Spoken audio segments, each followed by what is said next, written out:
पूर्णमिदं पूर्णात् पूर्णमुदच्यते पूर्णस्य पूर्णमादाय पूर्णमेवावशिष्यते।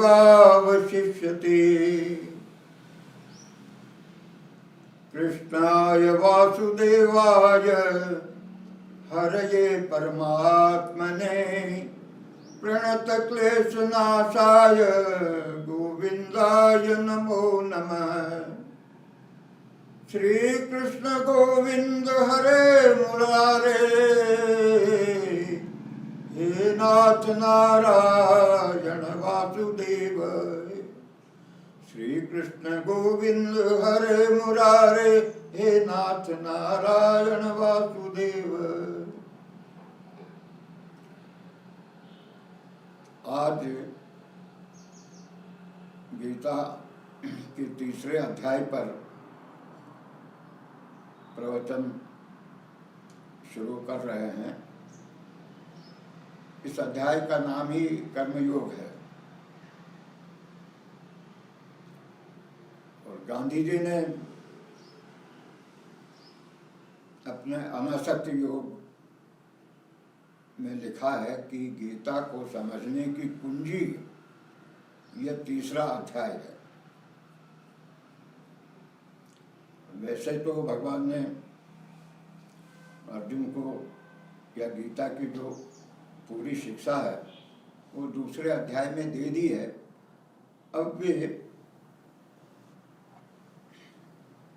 जैसा कि अर्जुन ने अपने आप को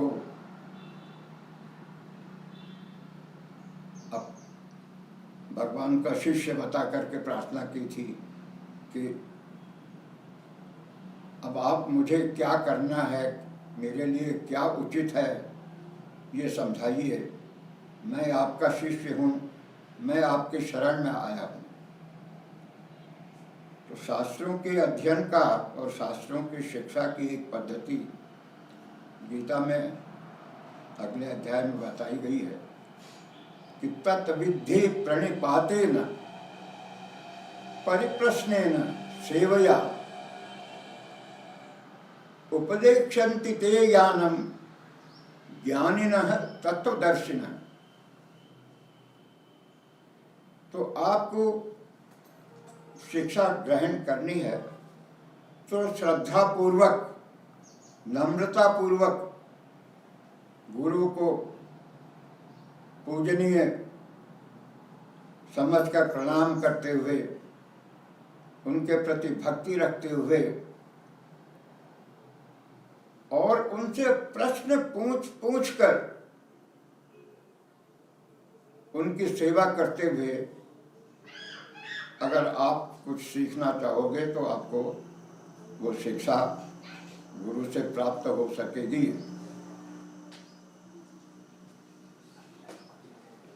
तो अर्जुन, इसीलिए अर्जुन तो वैसे तो बहुत समझदार आदमी था और ऐसी बात नहीं है कि उसको ये सब समझ में नहीं आया, लेकिन फिर भी एक एक बात और स्पष्ट करवाने के लिए अर्जुन ने ये प्रश्न पूछ लिया कि भगवान मेरे समझ में नहीं आ रहा कि आपने पहले तो कहा कि वेदों के जो यज्ञ हैं सकाम करते हैं वो उनसे आप स्वर्ग प्राप्ति की कामना, पुत्र प्राप्ति की कामना, विजय प्राप्ति की कामना, धन प्राप्ति की कामना से करते हैं, तो वो उतना अच्छा नहीं है। ज़्यादा अच्छा ये है कि आप बुद्धि युक्त होकर कर्म करें जिससे कि आपको कर्मों का फल नहीं लगे। बुद्धि युक्तो जहाती है उभे सुकृत दुष्कृते तथा योगायुज्यस्व योग कर्मसु कौशलम, ऐसा भगवान ने उसको बताया है। लेकिन तो इसलिए उसके मन में थोड़ा सा ये भ्रम भी होता है कि एक तरफ तो आपने कहा कि कर्म नहीं करना चाहिए, आपके कहने के मुताबिक तो कर्म करने से बुद्धि ज़्यादा श्रेष्ठ है। ये अर्जुन के मन में थोड़ा सा भ्रम है। भगवान ने तो सीधी बात कही है और ऐसा नहीं कहा है कि कर्म मत करो, लेकिन अर्जुन के समझ में यह है कि आप तो कर्म से बुद्धि को श्रेष्ठ बता रहे हैं, तो फिर मुझे ये इस घोर कर्म में, इस महान युद्ध में क्यों लगा रहे हैं जिसमें मेरे हजारों रिश्तेदार मारे जाएंगे।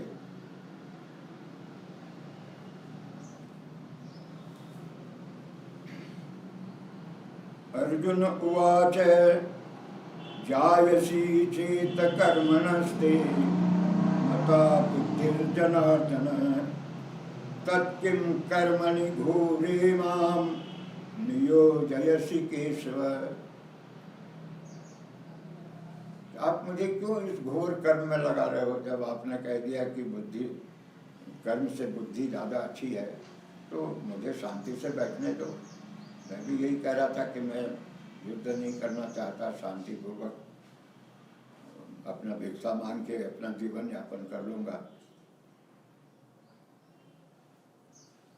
और आप इस तरह की बातें कर रहे हैं, उसके दो दो अर्थ निकलते हैं। कभी कहते हैं युद्ध करो, कभी कहते हैं शांति से रहो, मन को शांत रखो। तो व्यामिश्रेणेव वाक्येन बुद्धिं मोहयसीव मे तदेकं वद निश्चित्य येन श्रेयोऽहमाप्नुयाम्। तो मुझे एक बात सीधी बता दीजिए जिससे कि मेरा भला हो।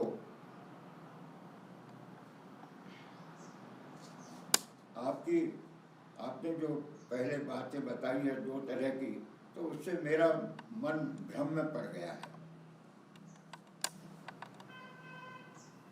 तो भगवान इसका इसलिए विस्तार पूर्वक उसको समझाते हैं। श्री भगवान वाच लोकेस्मिन् द्विविधा निष्ठा पुरा प्रोक्ता मया नघ ज्ञान योगेन सांख्यानां कर्म योगेन योगिनाम। अनघ निष्पाप, अर्जुन को वो भगवान खुद कहते तुम तो निष्पाप शुद्ध मन वाले व्यक्ति हो। तो सुनो, मैंने पहले प्रारंभ में ही तुमको बता दिया था कि दो प्रकार की निष्ठा है इस संसार में मोक्ष प्राप्त करने की। दुखों का अंत करके सुखपूर्वक जीने की दो निष्ठाएं हैं। एक ज्ञान मार्गियों के लिए सांख्य योग है, और जो लोग जिनमें जरा ज़्यादा एनर्जी है, काम करना चाहते हैं, उनके लिए कर्म योग है। जो विचारशील लोग हैं, कॉन्टिम्पलेटिव जिसको कहते हैं, इंट्रोवर्ट, उनके लिए ज्ञान योग है। हालांकि बाद में भगवान कहते हैं कि दोनों एक ही हैं, ये केवल समझाने के लिए है, क्योंकि न कर्म के बिना ज्ञान प्राप्त हो सकता है, और जब तक ठीक ज्ञान नहीं हो तो आदमी अच्छे कर्म भी नहीं कर सकता है। तो दोनों भगवान ने अगले अध्याय में बताया है, अगले अध्याय में, कि ये केवल नाम का फर्क समझो, दोनों एक ही चीज है, दोनों से एक ही प्रकार का फल मिलता है। वो कहते हैं कि न कर्मणाम अनारंभात नैष्कर्म्यम पुरुषो स्नुते न च संन्यसनादेव सिद्धिं समधिगच्छति।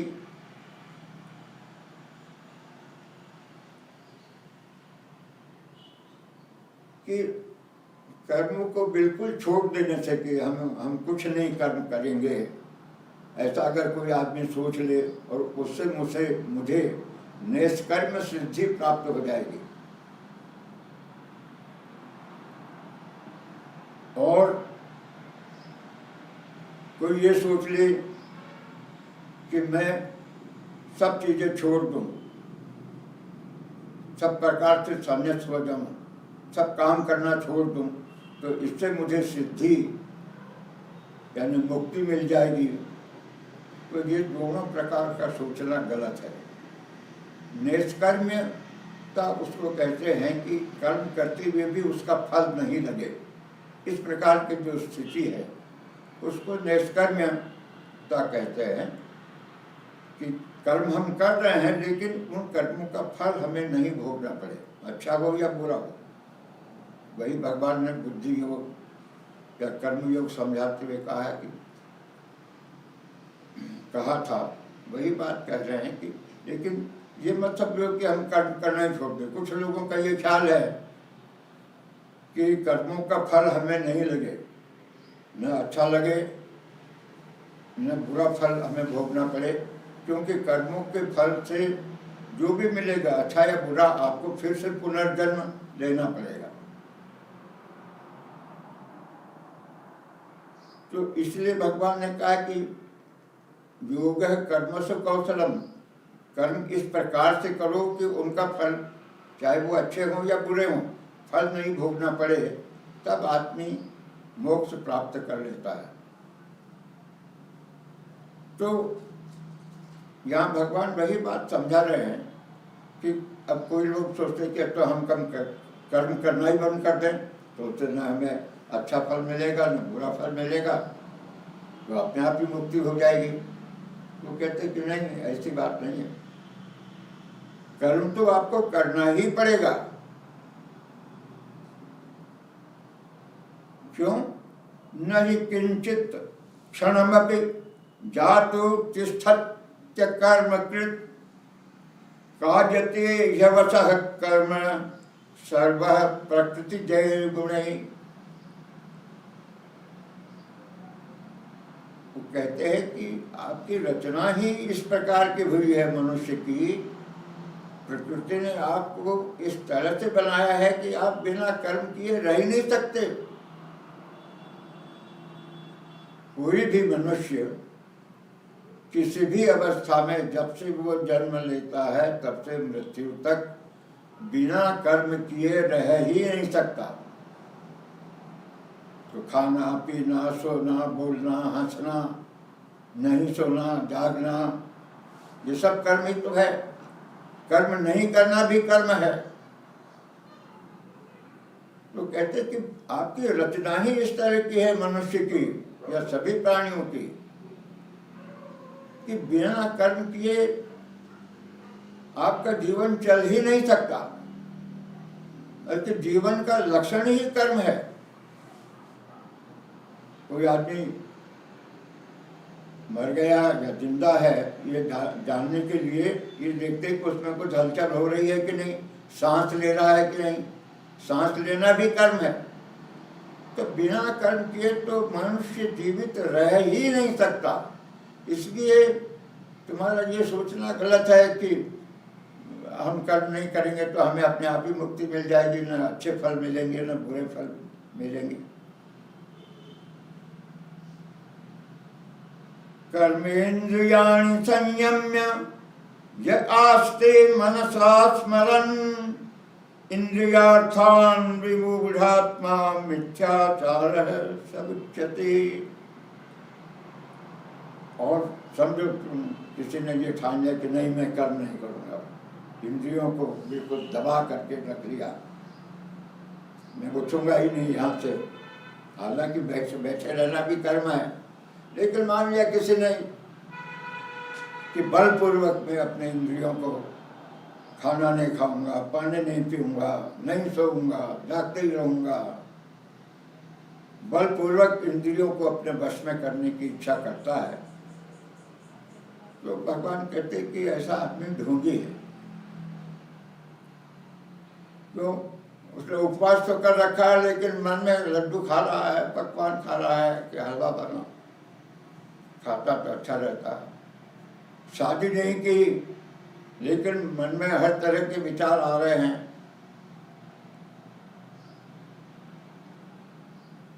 सोचता मैं गरीबी से रहूंगा, लेकिन मन में ये आ रहा है कि नहीं मेरे पास धन होती, अच्छी कार होती। तो ऐसा आदमी जो जबरदस्ती से अपनी इंद्रियों का दमन करके जीना चाहता है, तो वो आदमी ढोंगी है, कपटी है। भगवान शंकराचार्य जी ने भजगोविंदम में एक बड़ा अच्छा श्लोक लिखा है ऐसे लोगों के लिए।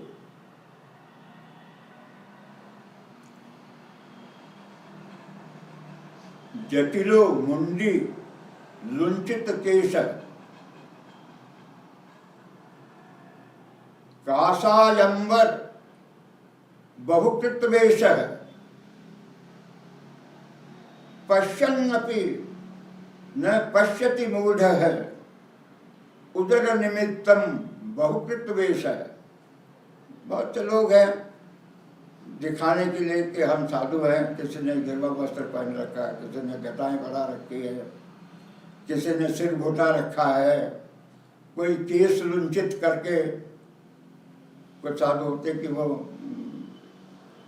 अपने हाथों से ही अपने केस उखाड़े। किसी ने वस्त्र तरह तरह के रंग के धारण कर रखे हैं, कोई बिना वस्त्रों के घूम रहा है। वो जानता है कि इस सब में कुछ नहीं पड़ा है। असली बात तो है कि मन आपका भगवान में लगना चाहिए। आप वेश कुछ भी धारण कर लो, दुनिया को बताने के लिए एक तरह का धोखा देना है। तो मन पवित्र होना चाहिए। तो ये यहाँ बात भगवान कह रहे हैं कि जब तक इंद्रियों पर आपका संयम नहीं हो और आप जबरदस्ती अपनी इंद्रियों को उनके काम करने से रोकना चाहेंगे, तो ये एक मिथ्याचार है, ये एक ढोंग है, ये दुनिया को धोखा देने जैसी बात है। इसलिए आपको अपने कर्म तो करना ही चाहिए।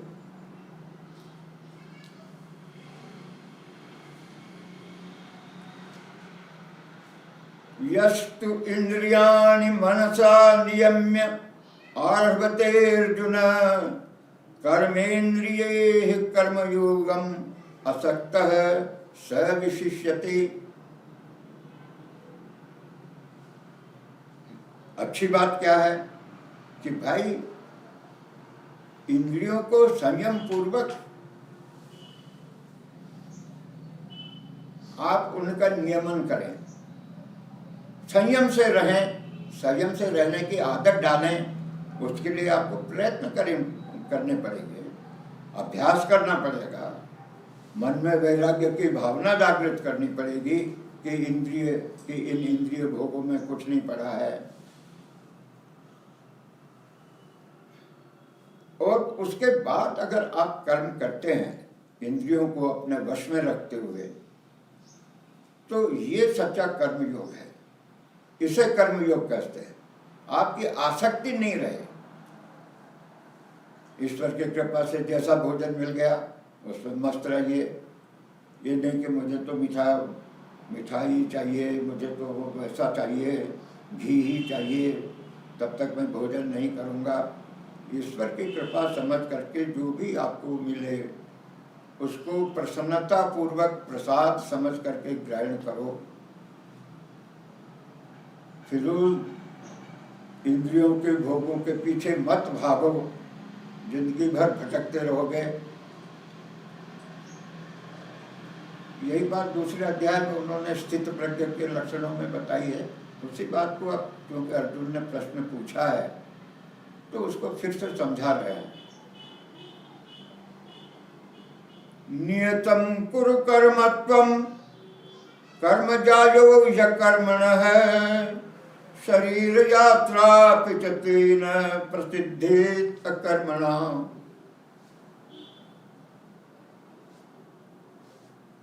इसलिए वो कहते हैं कि कर्म करना छोड़ देने की बात मत करो, कर्म करो। जो तुम्हारे लिए कर्म निश्चित हैं भाई माता पिता की सेवा करना, गुरु की सेवा करना, गृहस्थ हो तो गृहस्थ धर्म का पालन करना, विद्यार्थी हो तो ब्रह्मचर्य से अपना पूरा मन अध्ययन में और गुरु सेवा में लगाना, व्यापारी हो तो ईमानदारी से अपना जो उचित मुनाफा है उतना ही लेकर के व्यापार करना, जो भी काम करते हो उसको ईश्वर की सेवा समझ करके, अपना कर्तव्य समझ करके, ईमानदारी से निष्कपट होकर, निश्चल होकर करते रहना।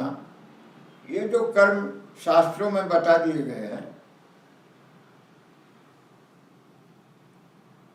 आपके स्वभाव के अनुसार, आपके स्वधर्म के अनुसार जो आपके लिए कर्म, आप जिस आश्रम में है, जिस वर्ण में है, उसके अनुसार, आपके स्वभाव के अनुसार आप उचित कर्म करते रहिए।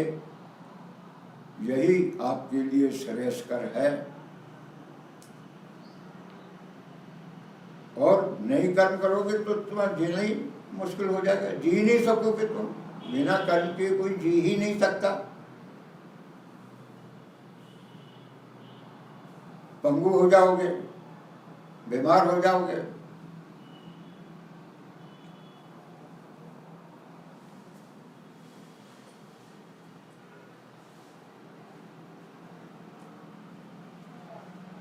अब फिर वो बताते हैं, यज्ञार्थात् कर्मणोऽन्यत्र लोकोऽयं कर्म बंधनः तदर्थ कर्म कौन्तेय मुक्त संगः समाचर।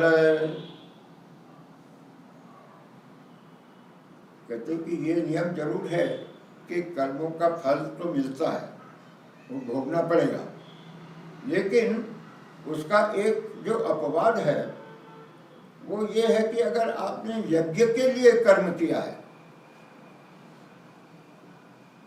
तो उसका फल आपको नहीं भोगना पड़ेगा। उसके अच्छे बुरे दोनों फल आपको नहीं भोगने पड़ेंगे। अब यज्ञ का अर्थ यहाँ आगे और भगवान ने विस्तार से समझाया है। यज्ञ का अर्थ सिर्फ वैदिक यज्ञ नहीं है कि अग्नि में जो आप होम कर रहे हैं। यज्ञ यानी सृष्टि के कल्याण के लिए आप जो कर रहे हैं। यज्ञ का अर्थ है, यहाँ तक कि विष्णु को भी, परमेश्वर का भी एक नाम यज्ञ है, यज्ञो वै विष्णु। परमेश्वर का एक नाम भी यज्ञ है। तो परमेश्वर के लिए जो आप कर्म कर रहे हो, विश्व के कल्याण के लिए, ऐसे कर्म करने से आप किसी बंधन में, सब प्रकार के बंधनों से मुक्त रहोगे। और इसके अलावा आप अपने स्वास्थ्य के लिए, अपने मौज शौक के लिए जो कर्म कर रहे हो तो उनका फल तो आपको भुगतना ही पड़ेगा। अच्छे हों तो ठीक है, बुरे हों तो भी ठीक है, लेकिन आपको बार बार उन कर्मों का फल भुगतने के लिए कभी स्वर्ग में जाओगे, कभी नरक में जाओगे, या फिर आप यहाँ जन्म लोगे, फिर वही चिंताओं से पीड़ित रहोगे, दुखी रहोगे। तो कर्म यज्ञ के लिए कर रहे हैं इस भावना से कि ये हमारा कर्म ही एक यज्ञ है, ईश्वर की पूजा है, विश्व के कल्याण के लिए है, अपने स्वास्थ्य के लिए नहीं है। इस भावना से जो कर्म करोगे उसका आपका, तो आप किसी प्रकार के बंधन में नहीं पड़ोगे।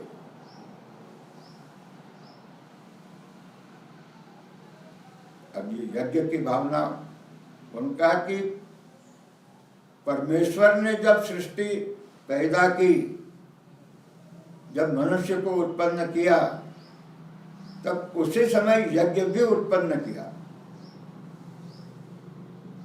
अब गीता जो है वो केवल हिंदुस्तान में, भारतवर्ष में रहने वाले लोगों के लिए नहीं है, ये सारी दुनिया के लोगों के लिए, मानव मात्र के लिए। तो आप देखेंगे कि हर धर्म में जिसको सेक्रीफाइस करते हैं, यहूदियों और ईसाइयों के इसमें सेक्रीफाइस, इस्लाम में कुर्बानी करना, भारतीयों में वैदिक इसमें यज्ञ करना। तो ये यज्ञ करने की भावना, त्याग करने की भावना, विश्व कल्याण के लिए अपने स्वार्थ से ऊपर उठकर दूसरों के हित के लिए कर्म करना, ये तो जब परमेश्वर ने मनुष्य को उत्पन्न किया, जब मनुष्य जाति अस्तित्व में आई, तब उसके साथ ही यज्ञ की भावना भी परमेश्वर ने उसमें जागृत की।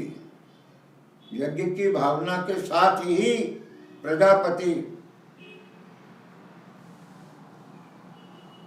परमेश्वर ने, इस संसार के रचयिता परमेश्वर ने यज्ञ की भावना उत्पन्न की। इसलिए सभी धर्मों में यज्ञ की भावना है। सहयज्ञा प्रजा सृष्ट्वा पुरोवाच प्रजापति अनेन प्रसविष्यध्वम् एषवोस्तु इष्ट काम दुख। परमेश्वर ने कहा, प्रजापति ने कहा कि मैंने ये यज्ञ भी तुम लोगों के साथ ही पैदा किया है। तुम देवताओं को प्रसन्न रखो और देवता तुम्हें प्रसन्न रखेंगे। तुम देवताओं को पुष्ट करो, देवताओं की उन्नति करो, देवता तुम्हारी उन्नति करेंगे। जैसे कामधेनु है, ये यज्ञ ही कामधेनु है। ये यज्ञ की भावना, विश्व कल्याण के लिए काम करने की ये जो भावना है, वही वो कामधेनु है जिससे आपकी सारी इच्छाएं पूरी हो सकती है। भगवान की तो सभी बातें ऐसी है जिसका मनुष्यों को सही अर्थ समझ करके पालन करना चाहिए। तो यहाँ उन्होंने ये कहा कि अगर यज्ञ की भावना, त्याग की भावना, दूसरों ने आपके लिए जो किया है, परमेश्वर ने आपके लिए जो किया है, उसके लिए अपनी श्रद्धा, अपना आदर प्रकट करना,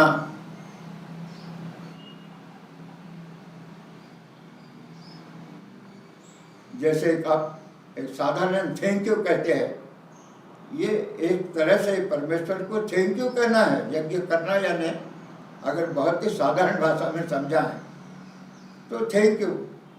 जो भी आपके लिए थोड़ा सा भी करता है, आप थैंक यू बोलते हैं, वो भी खुश होता है, आप भी खुश होते हैं। परमेश्वर ने आपके लिए इतना किया है, ये सारी सृष्टि की रचना की है,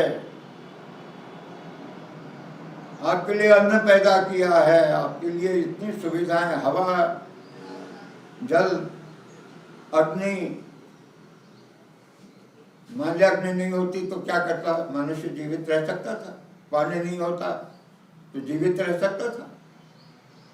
तो परमेश्वर ने आपके लिए ये सब किया है, तो आप, और ये भी देवता है, अग्नि है, देवता है, जो आपका इतना कल्याण करता है, जिसके कारण से आप जीवित हैं, वो आपके लिए पूजनीय है, देवता के स्वरूप है, देवता ही है। इसलिए वेदों में अग्नि, वरुण, वायु, इंद्र, इन सबको देवता इसलिए माना है कि अगर बरसात नहीं हो तो आप जीवित रह सकते हैं। इंद्र है, मेघों का वर्षा करता है। सूर्य है, सूर्य को वेदों में कहा सूर्यो आत्मा जगत है तस्तु खर्च है। ये सूर्य ही तुम्हारे जीवन का स्रोत है, ये तुम्हारा शरीर, तुम्हारा अस्तित्व। अगर ये सूर्य नहीं रहे तो एक घास का तिनका भी नहीं उग सकता, ये पृथ्वी नहीं रह सकती, पृथ्वी नष्ट भ्रष्ट हो जाएगी। तो जिसने सूर्य बनाया, तो यही बात भगवान कह रहे हैं कि देवान भावयतानेन ते देवा भावयन्तु वः परस्परं भावयन्तः श्रेयः परम अवाप्स्यथ।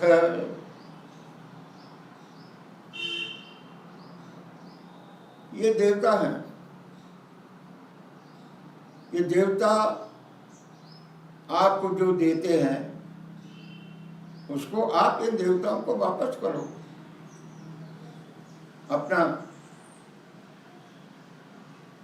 अपनी कृतज्ञता प्रकट करने के लिए उनको आप सम्मानित करो। उन्होंने आपके लिए इतना कल्याण किया है।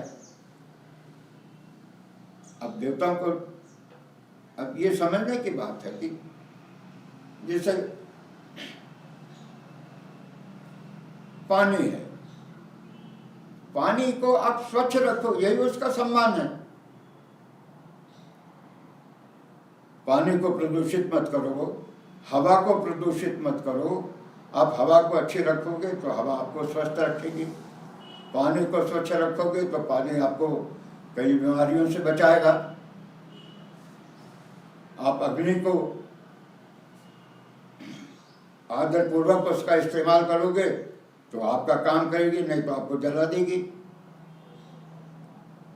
देवताओं की पूजा करना यानी यही है। सूर्य है, आप उसकी पूजा करना, उसके कारण से आपका जीवन है। तो परमेश्वर ने उसकी रचना की है आपके हित के लिए। तो सूर्य को आदर करना, उसको प्रणाम करना, ये हमारा कर्तव्य है। भाई जो हमारा इतना हित कर रहा है, जिसके कारण से हम जी रहे हैं, अगर उसको हम पूजनीय समझ करके प्रणाम नहीं करें, अपने माता पिता को प्रणाम करना आपका कर्तव्य है, उनके कारण से आपको जीवन मिला है। तो इस तरह से वो सभी देवता स्वरूप हैं। वृक्ष हैं, ये आपका कितना कल्याण करते हैं, आपको ऑक्सीजन देते हैं। आपकी जो दूषित सांस जो निकलती है, अपान वायु, उसको वो सोख लेते हैं, धूल मिट्टी से बचाते हैं। जंगल हैं, पहाड़ हैं, समुद्र हैं, इन सबका आदर करो। आदर करो यानी उनको गंदा तो मत करो, कम से कम उनको स्वच्छ रखो, जिससे कि वो आपका और कल्याण कर सके। तो यही बताएं कि एक दूसरे का आदर करो। आप देवताओं का आदर करोगे, वो आपका आदर करेंगे। आप उनको प्रणाम करोगे, वो आपको अच्छा होने का आशीर्वाद देंगे। तो जीवन परस्पर एक दूसरे पर निर्भर है। जिसने भी आपका थोड़ा भी भला किया है, उसका एहसान मानना सीखो। आप उसका एहसान मानोगे, आपको वो और प्रसन्न होकर के और आपका हित करेगा। तो ये जीवन की कला है। जीवन अगर अच्छी तरह से जीना चाहते हो तो यज्ञ की भावना मन में जागृत करो। यज्ञ की भावना यानी दूसरों का हित करना, सिर्फ अपना ही अपना देखना कि मैं अकेला ही सब खा लूं, मैं अकेला ही सब पी लूं। ये यज्ञ की भावना के विरुद्ध है। यज्ञ की भावना ये है कि पहले आप देवताओं को अर्पित करो, जिन्होंने कि आपको वो चीज दी है, और उसके बाद उसका उपभोग करो।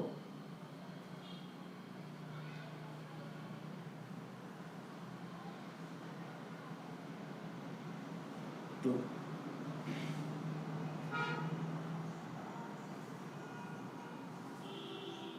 इष्टान् भोगान् निवो देवा दास्यन्ते यज्ञ भाविताः तैर्दत्तान् अप्रदायेभ्यो यो भुंक्ते तेन एव सः। तो भगवान ने तो बड़े स्पष्ट शब्दों में कह दिया कि देवताओं ने जो आपको दिया है, पृथ्वी आपको अन्न देती है, मेघ आपको वर्षा देते हैं, सूर्य से आपको धूप मिलती है, सारा जीवन उसके ऊपर निर्भर है। तो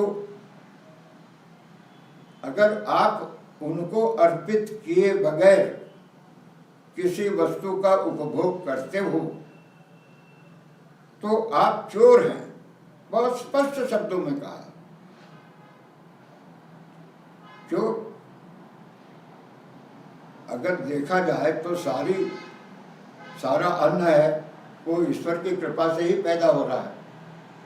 बरसात नहीं हो, ये जमीन नहीं होती, वक्त पे बरसात नहीं होती, बीज नहीं होते, पानी नहीं होता, तो आपको कहाँ से अन्न मिलता? तो पहले ये प्रथा थी, अभी भी चल रही है कि जब खेतों से अन्न फसल काट करके घर में लाते हैं तो उसके पहले मंदिर में चढ़ाते हैं और एक अन्नकूट होता है। उसके बाद फिर सब उस अन्न का उपभोग होता है। पहले हम लोग बच्चे थे, नया कपड़ा पहनना है, नया कपड़ा पहन, धोती पहनना है, कुर्ता पहनना है, तो पहले सूरज भगवान को चढ़ाते थे, उसके बाद पहनते थे। तो भाई तुम्हारी कृपा से कपास पैदा हुई खेतों में, उससे सूत बना, उस सूत से फिर कपड़ा बना, वही तुम्हारी कृपा से ही हमें मिल रहा है। ऐसे ही मंदिरों में अभी भी अन्नकूट का प्रसाद होता है, हालांकि लोग भूलते जा रहे हैं, लेकिन ये प्रथा दिवाली के बाद अन्नकूट होता था। तो ये प्रथाएं इसीलिए शुरू हुई और ये शास्त्रों के आधार पर शुरू हुई। बहुत सी हम जो देखते हैं कि लोग आंवली की पूजा कर रहे हैं, वट वृक्ष की पूजा कर रहे हैं, गंगा जी की पूजा कर रहे हैं, गोवर्धन पहाड़ की, ये सब इसलिए कि भाई इन्होंने हमारा कितना उपकार किया है।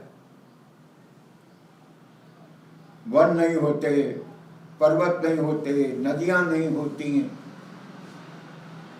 पीपल के पेड़, बड़ के पेड़, बड़े बड़े पेड़, आंवले का पेड़ जो हर औषधि में काम में आता है,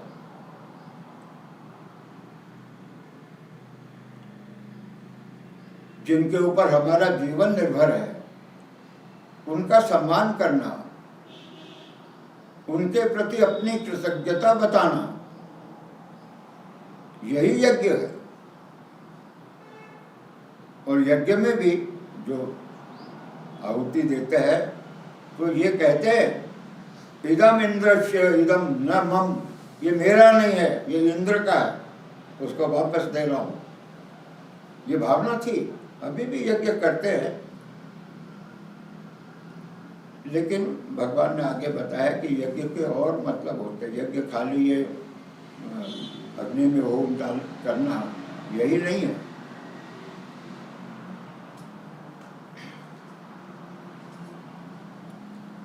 यज्ञ शिष्टाशिनः सन्तो मुच्यन्ते सर्वकिल विषय भुंजते ते त्वगम पापा ये पचन्त्यात्म कारणात्।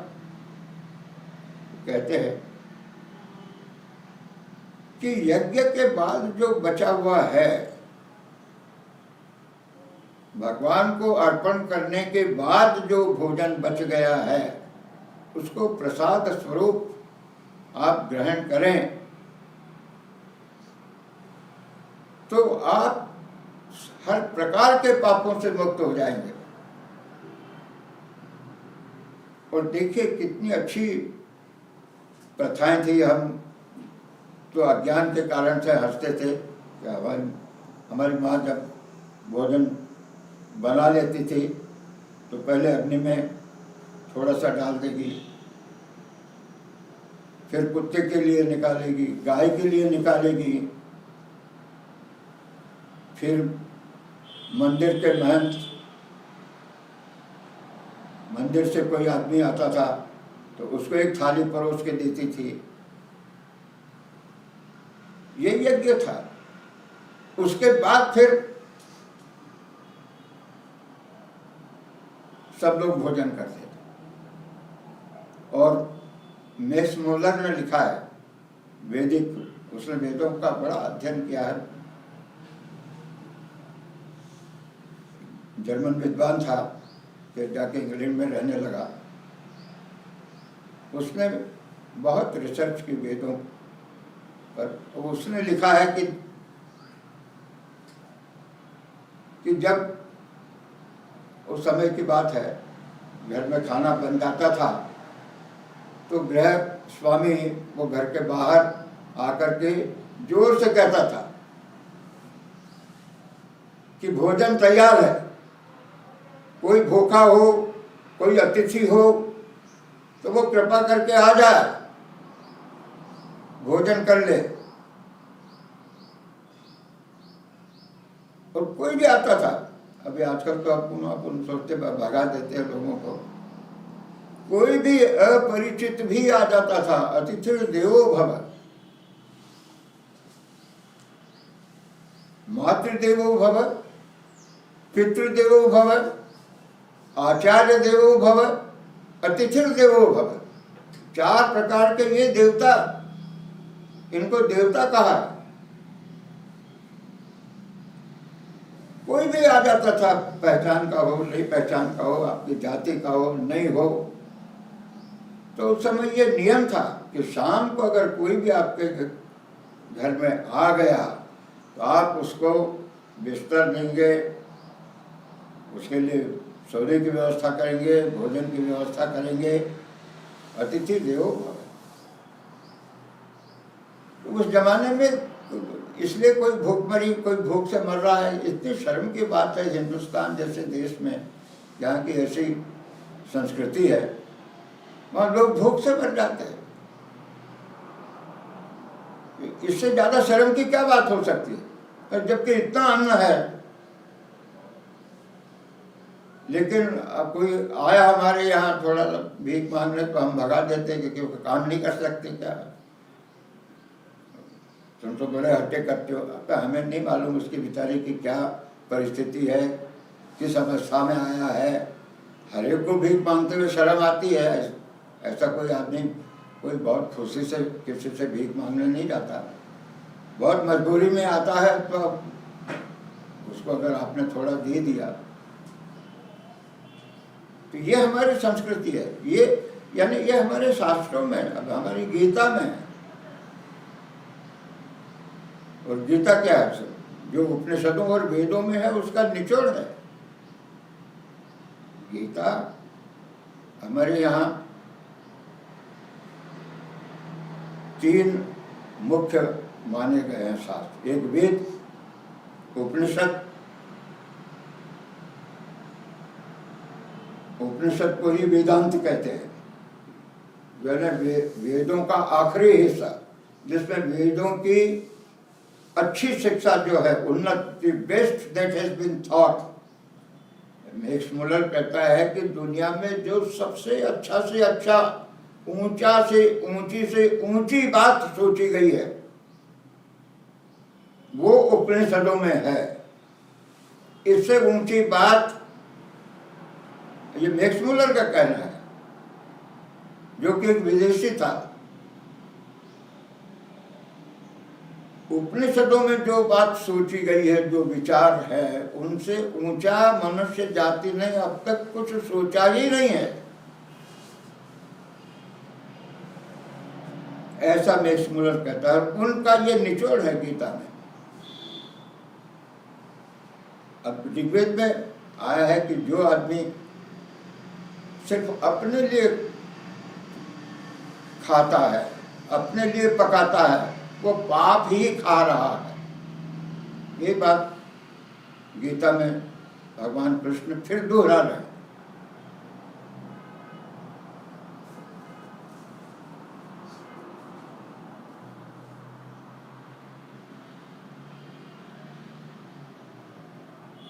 ऋग्वेद में बड़े स्पष्ट शब्दों में कहा है, जो सिर्फ अपने लिए पका रहा है, भोजन बना रहा है और उसमें से किसी दूसरे को नहीं देता, इसीलिए हमारे यहाँ प्रथा ही हो गई थी कि भोजन बना, अतिथि है तो उसको पहले गाय कुत्ता, आदत थी, कुछ नहीं तो चींटियों के लिए आटा लेकर के हम लोग जाते थे और जहाँ जहाँ चींटियों के बिल दिखते थे वहाँ वहाँ आटा डालते थे। ये प्रथा ही थी। हम बच्चे थे तब हम करते थे। वही यज्ञ है, गुरु का आदर करना, माता पिता का आदर करना, अतिथियों का आदर करना, जो भी आपसे मिले प्रेम पूर्वक व्यवहार करना, यही यज्ञ है।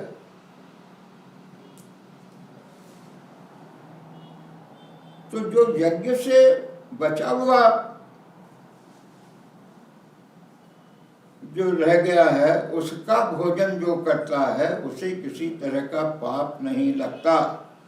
और जो केवल अपने लिए खाना पकाते हैं और दूसरे को उसमें से नहीं देते, वे चोर हैं।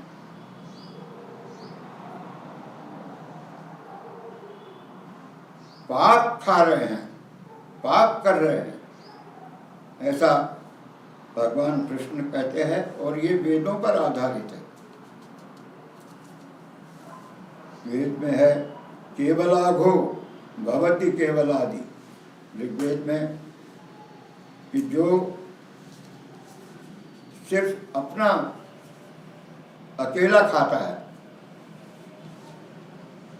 वो पाप ही खा रहा है।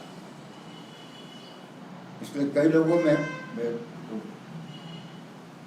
हमारे इस्लाम मानने वाले भाइयों में मैंने देखा, कोई खाना खा रहा पास में बैठा है तो उसको कहेंगे कि भाई आप लीजिए, बहुत अच्छी चीज़ है।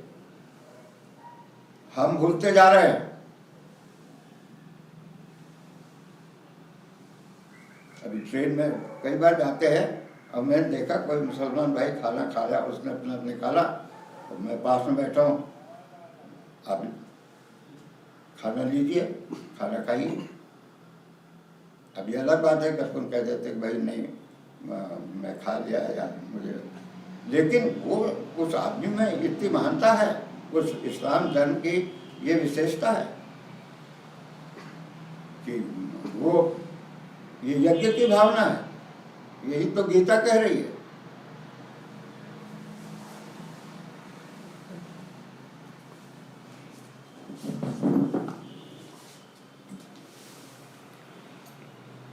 अब और बताते हैं कि क्यों यज्ञ की क्या श्रेष्ठता है। ये सारा जीवन ही यज्ञ पर आधारित है। अन्नात् भवन्ति भूतानि पर्जन्यात् अन्न संभवः, यज्ञात् भवति पर्जन्यो यज्ञः कर्म समुद्भवः।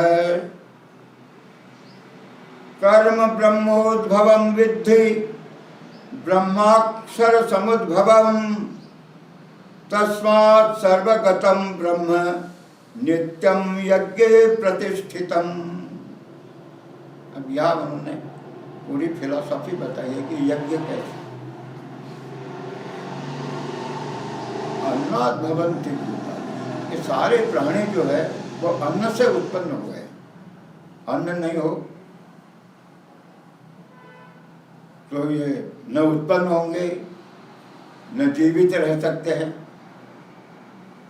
तो अन्नात् भवन्ति भूतानि, पर्जन्यात अन्न संभव है। और अन्न कैसे पैदा होता है? बरसात के कारण से, जब वर्षा होती है तो। और यज्ञात भवति पर्जन्य, पर्जन्य है, बादल बनते हैं, वो यज्ञ के कारण से बनते हैं।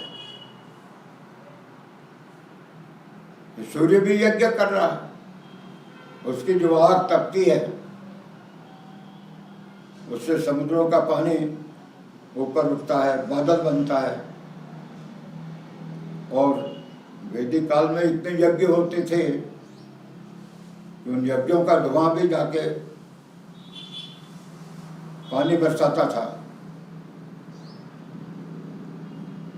तो यज्ञात भवति पर्जन्यो, यज्ञ कर्म समुद्भव है। और यज्ञ ये कर्म से उत्पन्न हुआ है। कर्म करने से यज्ञ में आपको कर्म तो करना ही पड़ता है।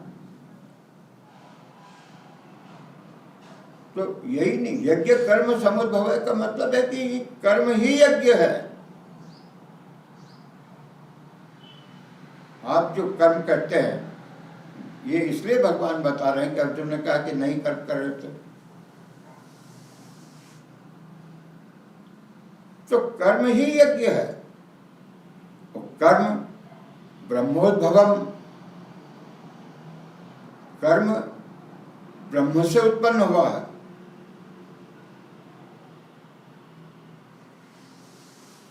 शास्त्रों में, सांख्य शास्त्र प्रकृति को भी, गीता में भी प्रकृति को भी ब्रह्म कहा है।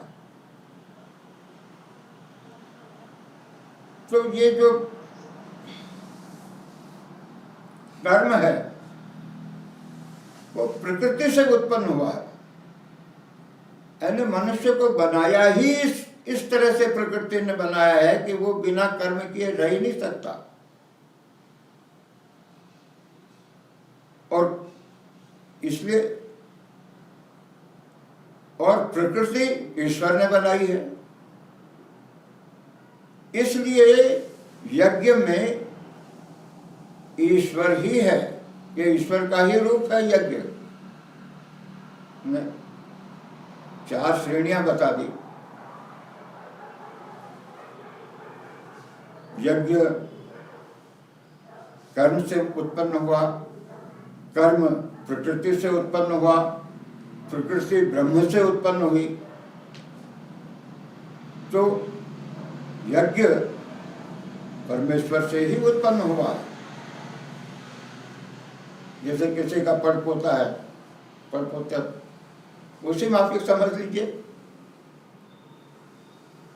परमेश्वर, उन्होंने पुत्र को उत्पन्न किया, पुत्र ने फिर पुत्र को उत्पन्न किया, तो फिर ऐसे ही परमेश्वर ने प्रकृति को उत्पन्न किया, प्रकृति से कर्म उत्पन्न हुआ, कर्म से यज्ञ उत्पन्न हुआ, यज्ञ से पर्जन्य उत्पन्न हुआ, पर्जन्य से अन्न उत्पन्न हुआ। तो इसलिए यज्ञ जो है ये परमेश्वर का ही रूप है। इसलिए यज्ञो वै विष्णु, यहां तक कह दिया कि विष्णु का एक नाम यज्ञ, यज्ञ ये परमेश्वर का ही एक नाम है।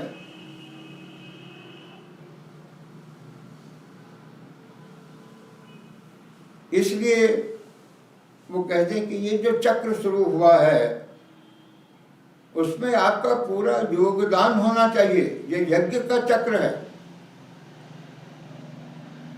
एवं प्रवर्तितम चक्रम नानुवर्तयति यः अघायु इंद्रियारामो मोघम पार्थ सजीवति। तो ये यज्ञ का चक्र है पूरा।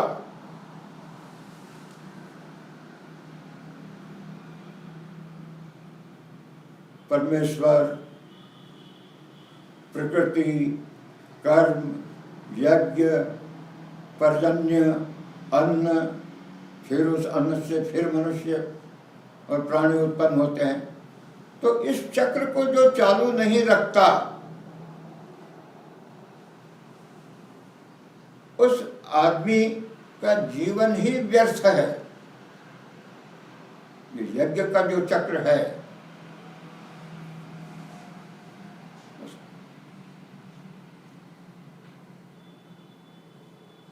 उसे जो उसमें कोई बाधा डाले, व्यवधान करे, उसको तोड़े, उस चक्र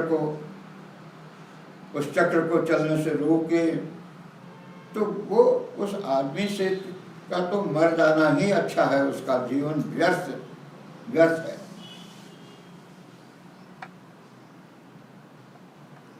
इसलिए मनुष्य को कर्म करना ही चाहिए। जो मनुष्य कर्म नहीं करता है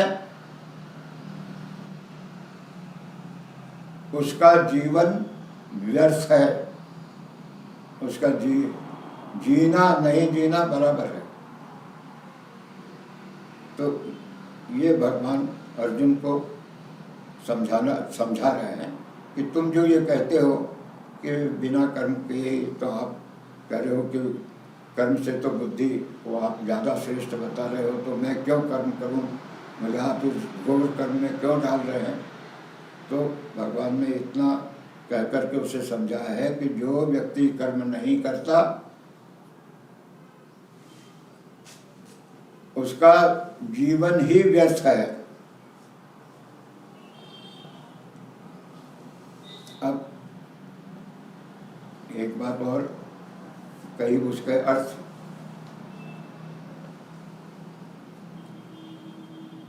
कर्मयोगी अपने हिसाब से लगाते हैं, ज्ञान योगी वेदांती जो हैं अद्वैत भाग वाले वो अपने हिसाब से लगाते हैं। अद्वैत वेदांतियों का लोगों में ये एक धारणा, गलत धारणा कैसे आ गई है कि सन्यासियों को कोई कर्म नहीं करना चाहिए, सन्यासियों को कर्म करने की कोई आवश्यकता नहीं है। जिसने सन्यास ले लिया तो उसका भी खंडन कर रहे हैं भगवान यहाँ कि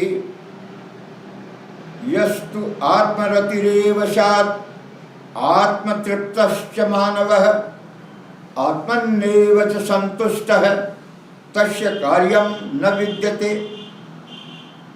ठीक है, ऐसा कोई व्यक्ति हो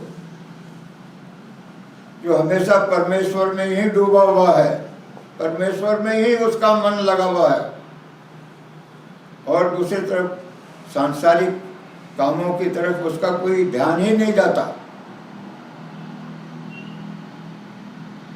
और आत्मतृप्त है, उसको कुछ नहीं चाहिए संसार से, जो है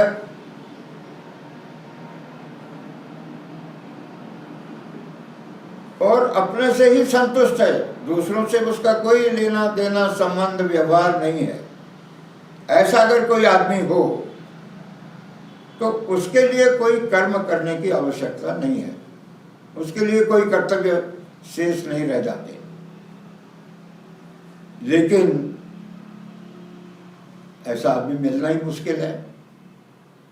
ऐसा कोई आदमी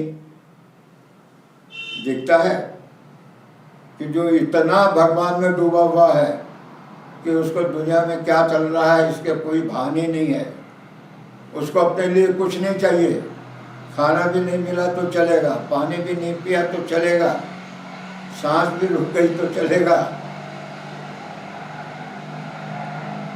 आत्मतृप्तश्च मानवः आत्मन्नेव च संतुष्ट है, बस अपना अकेला है और किसी से कोई संबंध नहीं है। ऐसा कोई आदमी हो तो हाँ कह सकते हो कि भाई आप तुम कुछ भी काम नहीं करोगे तो भी चलेगा, लेकिन ऐसा आदमी कहीं दिखता है? संभव है? कोई कितना भी बड़े से बड़ा भी साधु सन्यासी हो जाए, योगी हो जाए, लेकिन बिल्कुल अकेला तो नहीं रह सकता, उसको दुनिया में जाना ही पड़ेगा। नैव तस्य कृतेनार्थो न कृते नेह कश्चन न चास्य सर्वभूतेषु कश्चित् अर्थ व्यपाश्रयः। वही बात है कि ऐसा जो आदमी है वो कुछ करे और कुछ नहीं करे तो उसके न करने से भी कोई लाभ नहीं है, उसके नहीं करने से भी कोई हानि नहीं है। ऐसा कोई मनुष्य अगर हो सकता है जिसका कि किसी तरह के प्राणी से, दुनिया में रहने वाले किसी दूसरे आदमी से, किसी जीव जंतु से भी कोई संबंध नहीं है। तो ऐसा कोई आदमी हो तो बिना कर्म किए रह सकता है, लेकिन ऐसा आदमी मिलना ही कठिन है। तो आगे बताया कि परमेश्वर को भी काम करना पड़ता है, तो आदमी की आप क्या बात कर रहे हो कि ऐसा आदमी मिल जाएगा जो बिना काम किए रह सकता है। इसलिए भगवान कहते हैं फिर से, इसलिए तस्मात् असक्त है सततम कार्यम कर्म समाचर है, असक्तो ही आचरण कर्म परमाप्नोति पुरुष। इसलिए तुम असक्त होकर के, अलिप्त होकर के अपने कर्तव्य कर्म करो।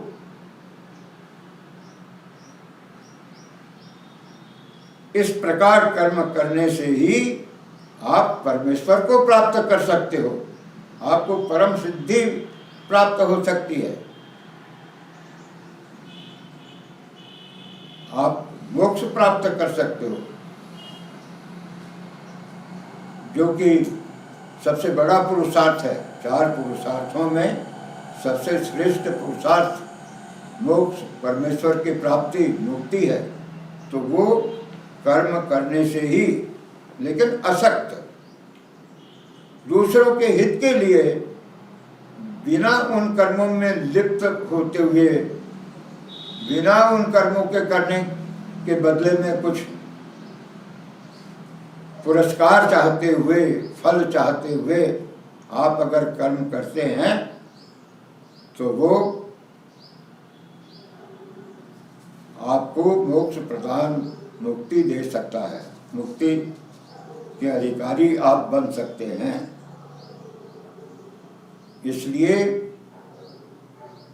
कर्म करना आवश्यक है। फिर उदाहरण देते हैं, कर्मणेव हि संसिद्धिम आस्थिताः जनकादयः लोक संग्रहमेवापि संपन्शन कर्तुम अर्हसि।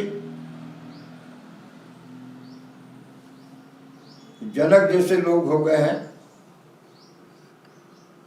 राज भी करते थे, लेकिन कर्म इस तरह से करते थे कि उनसे उन्हें मोक्ष प्राप्त हो गया, सिद्धि प्राप्त हो गई। तो ऐसे उदाहरण हैं। इसलिए कर्म करो, कर्म से ही लोक संग्रह होता है।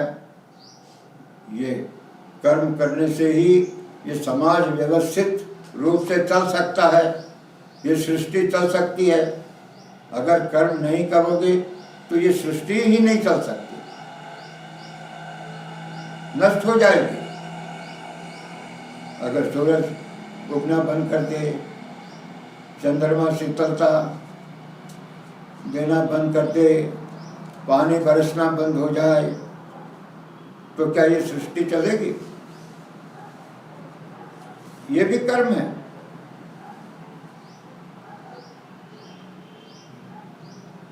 फिर बड़ा सुंदर श्लोक है, यद् यद् आचरति श्रेष्ठः तद्देवेतरो जनः स यत् प्रमाणं कुरुते लोकस्तत् अनुवर्तते। समाज के जो बड़े लोग हैं, श्रेष्ठ लोग हैं, वो जैसा आचरण करते हैं उसी के मुताबिक दूसरे लोग आचरण करते हैं। इसलिए अर्जुन को बता रहे कि तुम भरत वंश के में उत्पन्न हुए हो, क्षत्रिय हो, श्रेष्ठ कुल के में उत्पन्न हुए हो, राजा हो, राजा के पुत्र हो, युद्ध करना तुम्हारा कर्तव्य है। अगर तुम नहीं करोगे तो दूसरे लोग भी अपना कर्तव्य करना बंद कर देंगे। वो समाज में आज जो समाज की दुर्दशा हो रही है वो इसीलिए हो रही है कि जो समाज के श्रेष्ठ लोग हैं पॉलिटिकल लीडर्स, हमारे अध्यापक, टीचर्स, बड़े बड़े अधिकारी, नेता, मंत्रीगण, एमपी, एमएलए, बड़े बड़े धनी लोग, बड़े बड़े विद्वान लोग, उनमें अधिकांश ऐसे हैं जो अपने कर्तव्य का ठीक से पालन नहीं करते। और इसी का कारण है कि सब तरफ से चलता है, कहीं डॉक्टर ड्यूटी पे नहीं मिलता, कहीं टीचर ड्यूटी पे नहीं मिलता।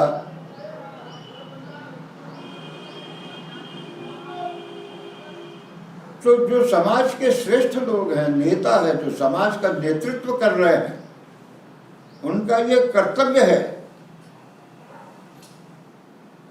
कि अपना काम ईमानदारी से और अच्छी तरह से करें, जिससे कि उनका अनुकरण करने वाले जो दूसरे साधारण लोग हैं वे उनका अनुकरण करें। अगर वो अपना काम ठीक से नहीं करेंगे तो जैसा कहावत है, यथा राजा तथा प्रजा। अगर राजा अपना समय जुआ खेलने में और शराब पीने में बिता रहा है तो प्रजा भी कहेगी हम काहे खेती करें, पसीना बहाएं। तो श्रेष्ठ लोगों को, समाज के जो बड़े लोग हैं, जिनको बड़ा कहते हैं, उनको अपना आचरण श्रेष्ठ, अच्छा, पवित्र रखना चाहिए, एक आदर्श उपस्थित करना चाहिए। अब भगवान अपना उदाहरण देते हैं कि मेरे को देखो, न मे पार्थास्ति कर्तव्यम त्रिषु लोकेषु किंचन नानवाप्तम अवाप्तव्यम वर्त एव च कर्मणि। मुझे देखो, मैं हमेशा काम करने में लगा हुआ हूँ, मुझे किसी चीज की आवश्यकता नहीं है, कोई ऐसी चीज नहीं है जो मेरे पास, जो चाहिए और वो मेरे पास नहीं है, लेकिन फिर भी मैं काम करता हूं। और अगर मैं काम नहीं करूं तो ये सारा संसार ही उलट पुलट हो जाएगा, सारी व्यवस्थाएं नष्ट हो जाएगी, सूरज उगना बंद हो जाएगा, मेघ पानी बरसाना बंद कर देंगे, पृथ्वी की गुरुत्वाकर्षण शक्ति खत्म हो जाएगी, पौधे नहीं उगेंगे, अन्न नहीं उगेगा, सारा संसार नष्ट हो जाएगा। यदि हम न वर्तेयं जातु कर्मण अतंद्रितः मम वर्तमान वर्तन्ते मनुष्याः पार्थ सर्वशः। भगवान कहते जैसा मैं करता हूं वैसा सब प्राणी मनुष्य करते हैं। अगर मैं कर्म करना बंद कर दूं तो ये संसार ही नष्ट हो जाएगा, हालांकि मुझे कुछ नहीं चाहिए।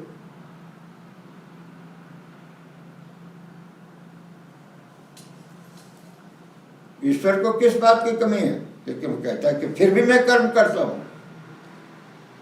तो फिर लोगों को तो कर्म करना ही चाहिए। तुमको यानी अर्जुन को कहते हैं तुम्हें तो अपना कर्म करना ही चाहिए। उच्छीदे जुर्मे लोका न कुर्याम कर्म चेतहम शंकरस्य च कर्ता श्याम उपहन्यामि मा प्रजा।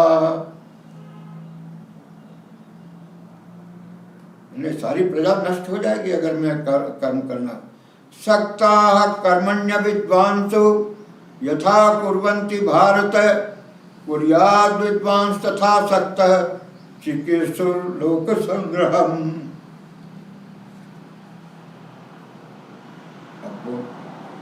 फिर वही प्रश्न उठता है कि जो विद्वान है, ज्ञानी है, उसको कर्म करने की क्या आवश्यकता है।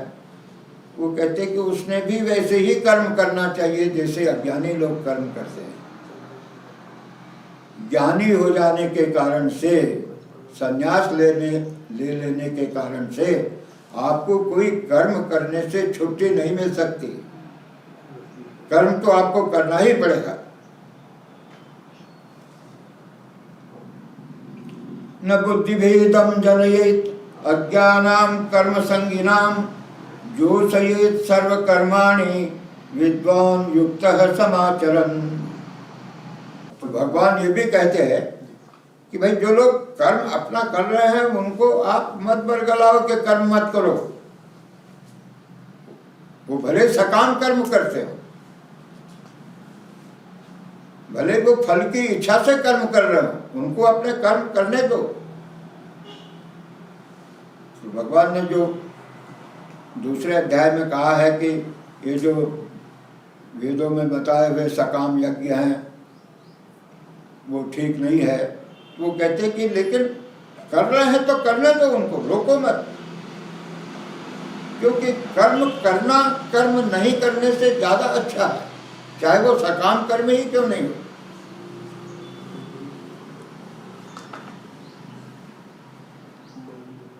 न बुद्धिभेदम जनयेत अज्ञानाम कर्म संगिनाम जोषयेत सर्वकर्माणि विद्वान युक्तः समाचरन्।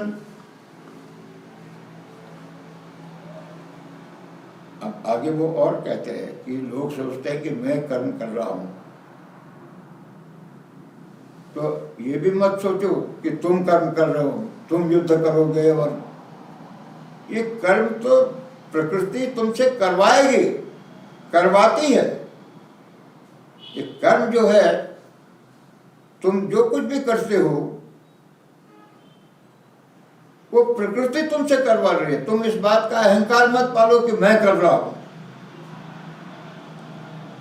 प्रकृते क्रियमाणानि गुणैः कर्माणि सर्वशः अहंकार विभूरात्मा कर्माहम कर्ताहम इति मन्यते। ये तो मूढ़ आदमी, जो मूर्ख आदमी है, समझता नहीं है, जिसको ज्ञान नहीं है,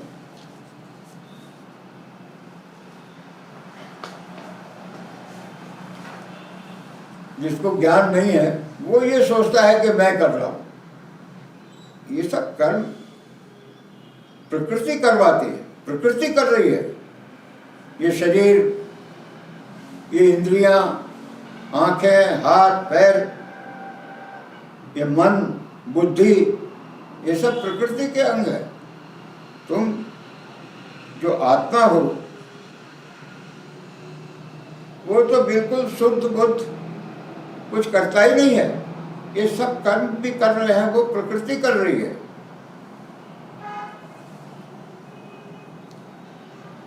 तत्त्ववित्तु महाबाहु गुण कर्म विभागयोः गुणा गुणेषु वर्तन्त इति मत्वा न सज्जते। जो ज्ञानी आदमी है, जो जानता है कि यथार्थ क्या है, सत्य क्या है, वो तो ये समझता है कि मैं नहीं कर रहा हूँ। ये गुणा गुणेषु वर्तन्ते, गुण ही गुणों के साथ खेल खेल रहे हैं, इंटरएक्टिंग विथ ईच अदर। अंग्रेजी में कहें तो these are only atoms which are interacting with each other. शरीर में कितने एटम्स हैं? आपके शरीर में एटम्स है, दीवार में एटम्स है, हर चीज में एटम ही, अणु है। वही एक दूसरे से, मैंने ये कुर्सी उठा के यहाँ रख दी, एक एटम का पुंज है वो। एक एटम के पुंज ने दूसरे एटम के पुंज को उठा करके तीसरे एटम में की जगह पे रख दिया। कौन क्या कर रहा है? गुणा गुणेषु वर्तन्ते। ये बड़ी गहरी बात है।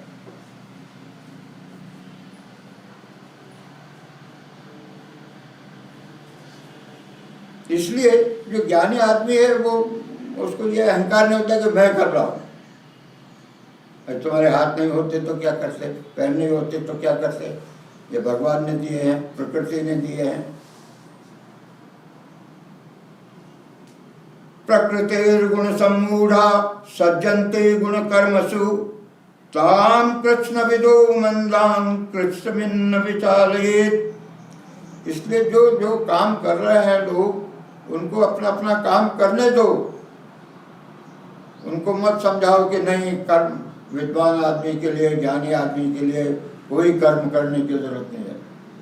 उनसे तो अज्ञानी अच्छे हैं जो अपना काम करते, भले ही फल के लिए करते पर काम तो करते हैं। तो काम नहीं करोगे तो संसार ही नहीं चलेगा। मयि सर्वाणि कर्माणि संन्यस्याध्यात्म चेतसा निराशीर्निर्ममो भूत्वा युद्धस्व विगतज्वरः। इसलिए सारे कर्मों को मेरे समर्पित कर दो, मुझे समर्पित कर दो। ये सोच लो कि मैं ईश्वर के लिए काम कर रहा हूँ, मैं खुद कुछ नहीं कर रहा हूँ, अपने लिए कुछ नहीं कर रहा हूँ। और उसको ईश्वर का काम समझ करके उसको ईश्वर को समर्पित करते हुए, मन में ईश्वर का ध्यान करते हुए कर्म करो, युद्ध करो। और तुम्हें जो संताप हो रहा है, दुख हो रहा है कि मेरे सब सगे संबंधी मारे जाएंगे, इस संताप को छोड़ो। तुम्हारा अभी जो कर्तव्य है वो तुम करो। ये मे मतमिदं नित्यम अनुतिष्ठन्ति मानवाः श्रद्धावन्तो न सूयन्तो मुच्यन्ते तेऽपि कर्मभिः। और जो लोग मेरे इस कहने को मानते हैं, समझते हैं और मानते हैं, भगवान कृष्ण कह रहे हैं कि मेरे इस मत को जो लोग मानते हैं और मान करके यज्ञ की भावना से संसार के हित के लिए अपना स्वार्थ त्यागते हुए कर्म कर रहे हैं, वे परम सिद्धि को प्राप्त कर सकते हैं।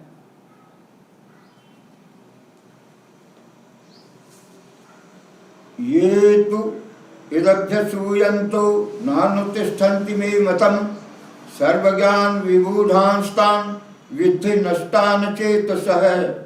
और जो लोग मेरी बात नहीं मानते हैं, तो जिसको कहते हैं कि ऐसे लोगों की मानो बुद्धि मारी गई है, वो नष्ट हो जाएंगे।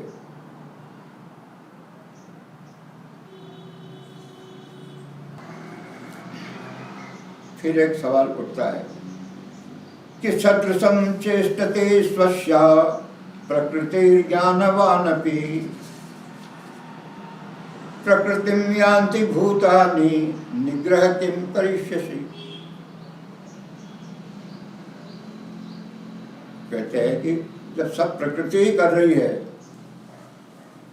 तो फिर उसमें निग्रह करने की क्या जरूरत है। आपसे सब भगवान भी कहते हैं कि प्रकृति करवा रही है आपसे, आप खुद कुछ नहीं कर रहे हो। तो फिर उस कर्म को करने से रोकने की क्या जरूरत है कि ये अच्छा है, ये बुरा है, इसको मत करो, इसको करो, जब प्रकृति आपसे करवा रही है। तो बड़ा अच्छा सवाल है। उसका भगवान जवाब देते हैं,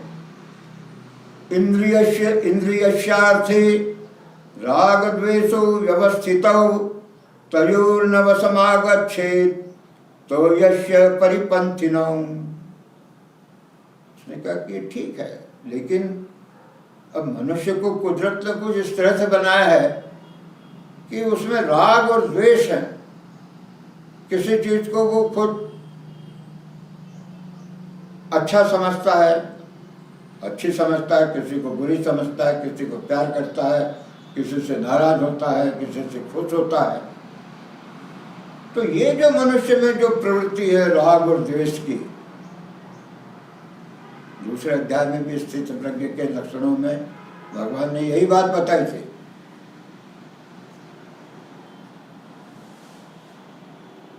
कि जो राग द्वेष से वियुक्त होकर के, रहित होकर के कर्म करता है, प्रसादम अधिगच्छति,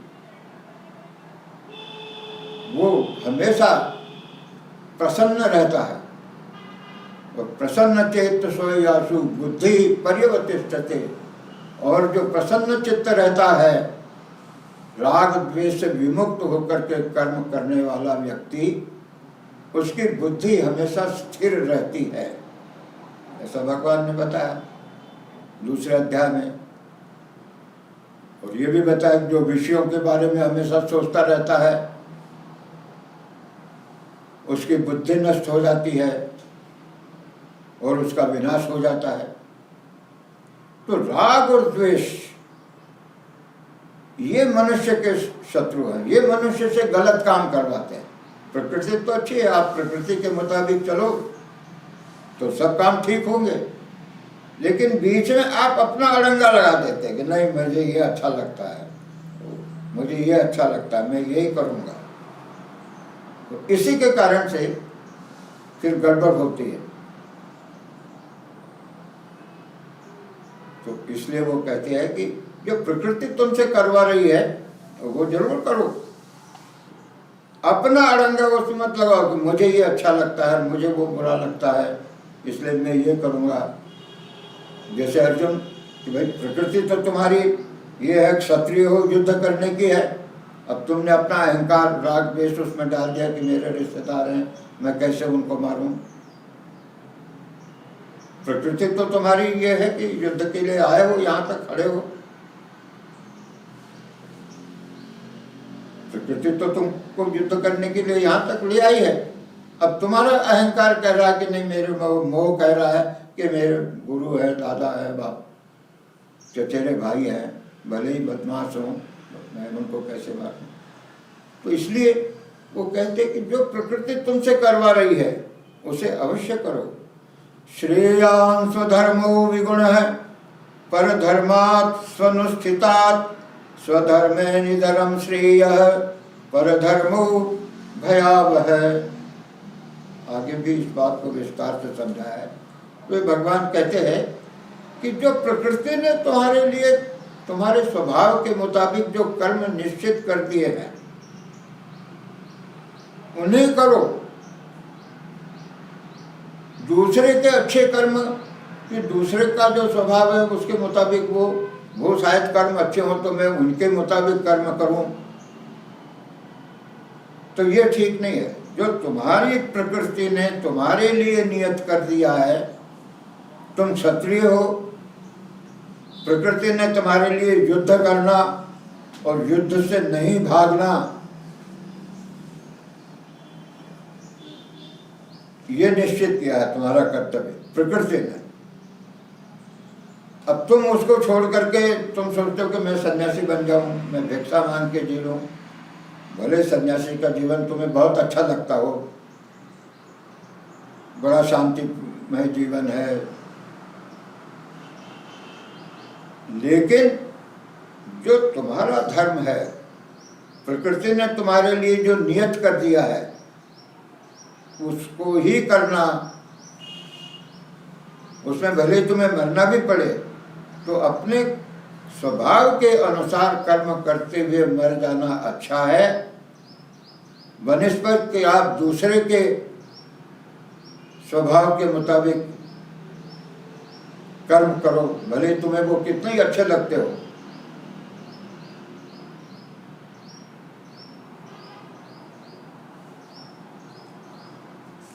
तो उसके बाद फिर अर्जुन पूछता है कि ठीक है, आप जो कहते हैं वो तो ठीक है, लेकिन फिर क्या कारण है कि कोई आदमी चाहते हुए भी उससे बुरा काम हो जाता है, गलत काम हो जाता है। अनिच्छन्नपि वाष्णेय बलादिव नियोजितः, अथ केन प्रयुक्तोऽयं पापं चरति पुरुषः। अनिच्छन्नपि वाष्णेय बलादिव नियोजितः, तो कौन वो है शक्ति जो कि इच्छा के विरुद्ध, मैं चाहता हूं कि मैं ये काम अच्छा करूं, कर दूं, लेकिन बलपूर्वक मुझसे बुरा काम करवा देती है। तो यह अर्जुन ने प्रश्न पूछा भगवान से और भगवान उत्तर देते। श्री भगवान उवाच काम एष क्रोध एष रजोगुण समुद्भव है महासनो महापाप्मा विद्वेनम इह वैरिणम। दूसरे अध्याय में स्थित प्रज्ञ के लक्षणों में ये सब बातें आ गई है। फिर से दोहरा रहे हैं भगवान। ये काम और क्रोध है, राग और द्वेष, काम और क्रोध जो कि मनुष्य से गलत काम करवा देते हैं। ये मनुष्य के असली दुश्मन है। प्रकृति तो आपसे अच्छे काम करवाना चाहती है, जो आपके को करना चाहिए वो करवाती है। आपका स्वभाव तो आपको कहता है कि ऐसा करो, लेकिन आपके मन में ये जो काम और क्रोध, ये रजोगुण से संभव है। बाद में बताया है 3 गुण क्या है, सत्व रज तम, और रजोगुण क्या है। यहाँ उन्होंने एक संकेत दिया है कि काम और क्रोध, तो काम और क्रोध भी अलग अलग नहीं है, एक ही है। काम एष क्रोध एष, काम से ही क्रोध उत्पन्न होता है, और काम यानी इच्छा। काम से अपन जो मतलब ज्यादातर निकालते हैं सेक्सुअल डिजायर्स, वैसा नहीं, हर तरह की इच्छा है। दूसरे अध्याय में बताया है कि ध्यायतो विषयान् पुंसः संगस्तेषुपजायते संगात् संजायते काम कामात् क्रोधो विजायते क्रोधात् भवति सम्मोहः सम्मोहात् स्मृति विभ्रमः स्मृतिभ्रंशात् बुद्धिनाशो बुद्धिनाशात् प्रणश्यति। दूसरे अध्याय में बताया कि किस तरह से आदमी कामनाओं, जब उसकी कामनाएं पूरी नहीं होती है तो क्रोध आता है, क्रोध में उसकी मति भ्रष्ट हो जाती है, भूल जाता है कि मैं कौन हूँ, क्या हूँ, मुझे क्या नहीं करना चाहिए, और गलत काम कर बैठता है और उसका विनाश हो जाता है। उसकी बुद्धि भ्रष्ट हो जाती है, उसका विनाश हो जाता है। तो ये काम और क्रोध है, यही मनुष्य के सबसे बड़े दुश्मन हैं।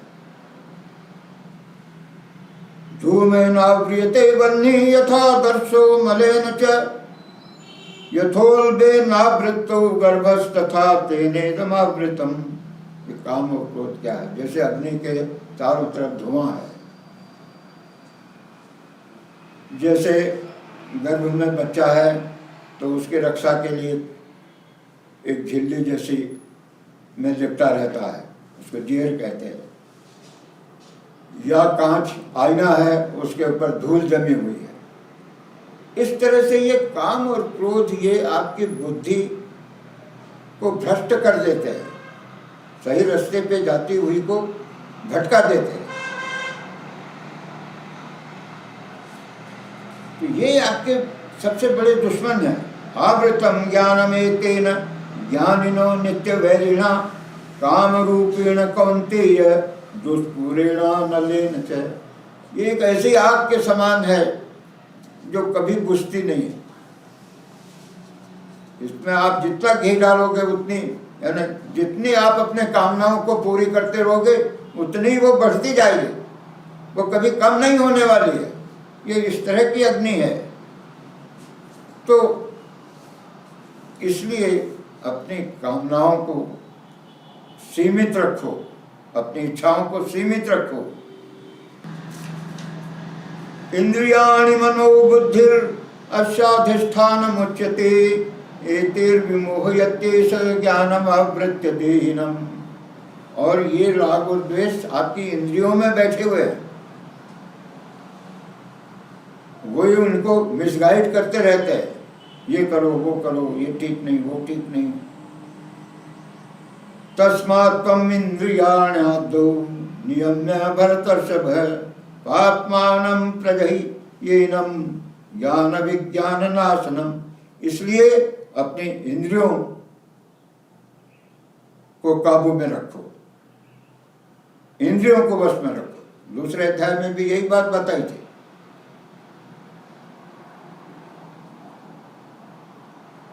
जब तक इन इंद्रियों को आप वश में नहीं रखोगे तब तक आप दुनिया में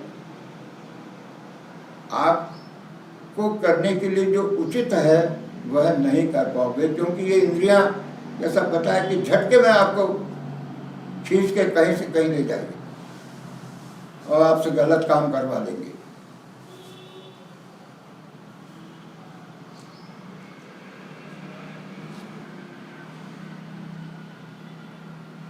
यततो यपि कौन्तेय पुरुषस्य विपश्चिता इंद्रियाणि प्रमाथीनि प्रसभम हरति मनः। इसलिए इंद्रियों के ऊपर, और फिर उन्होंने एक बड़ी तत्वज्ञान की बात कही है, इंद्रियाणि पराण्याहु इंद्रियेभ्यः परम मनः मनसस्तु परा बुद्धिर् यो बुद्धि परतस्तु सः। अब तुम देखो, इंद्रियां है, पहले तो अपना शरीर है, इसको वश में रखो। शरीर से श्रेष्ठ इंद्रियां है, इंद्रियों को मन में वश में रखो। उनके ऊपर मन है, मन को अपने वश में रखो। और मन के ऊपर बुद्धि है, बुद्धि को शुद्ध रखो। जो दूसरे अध्याय में बताया वही बात बता रहे हो। कठोपनिषद का हमने बताया था कि किस तरह से रथ, तो कठोपनिषद में यही बात बड़ी अच्छी तरह से समझाई है कि ये शरीर ही रथ है। आत्मानं रथिनं विद्धि शरीरम रथमेव च बुद्धिं तु सारथिं विद्धि मनः प्रग्रहमेव च इंद्रियाणि हयान्याहु विषयान् तेषु गोचरान् आत्मेन्द्रिय मनोयुक्तं भोक्तेत्याहु मनीषिणः। क्या गीता के ऊपर रथ और उसमें सवार कृष्ण को सारथी के रूप में देखते हैं, घोड़े जुते हुए हैं। वो ये मन बुद्धि इंद्रियां, ये इंद्रिय घोड़े, इंद्रियां ही घोड़े, मन लगाम है, बुद्धि सारथी है। अगर बुद्धि आपकी अच्छी है तो घोड़ों को ठीक से चलाएगी। तो इसलिए एवं बुद्धे परम बुद्ध्वा संस्तप आत्मानं आत्मना जहि शत्रु महाबाहु काम रूपम दुरासदम। तो तुम्हारा सबसे बड़ा दुश्मन जो है ये काम है, ये इच्छाएं जो है, तो ये सबसे बड़ा दुश्मन है, इसको मारो।